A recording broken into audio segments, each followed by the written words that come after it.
Hi, today I want to explain on how we successfully served legal documents in Japan. This is a Texas state court case. The defendant was Toyota Motor Corporation, and the case alleged that the airbags did not deploy.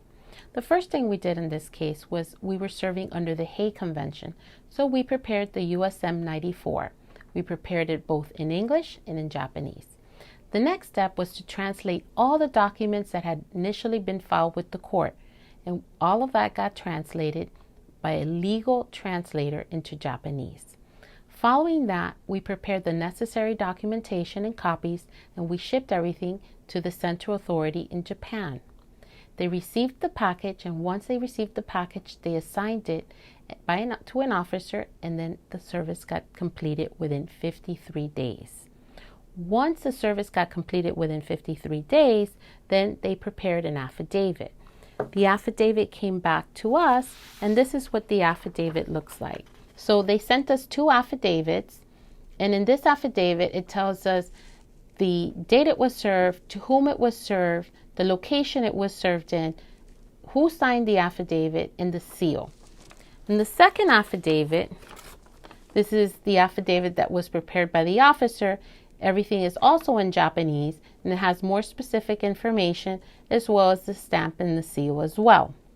Now, when this comes back, we also translate this into English. Since this is in Japanese, we'll translate it into English and then provide it to the attorney that has hired us so that he or she can file it with their court and they can proceed in the matter. The interesting thing about this case is, I just want to add a few details, is that the USM, when it came back to us, this is the English version, it has these stamps on it. And this is important because when we file this back with the court will know that these were the documents that were being served. Also, we want to specify that in Japan, the service is done by the police.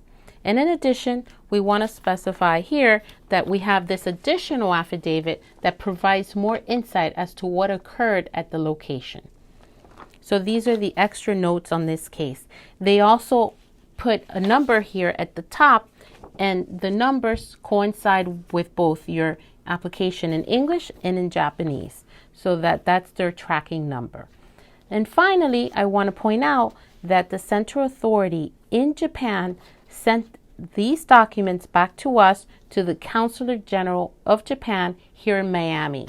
Okay, so what they did was they sent everything back by FedEx so that it wouldn't get lost to the consular office, and then the consulate's office sent everything back to us. And that's how service was successfully completed in this case. Thank you.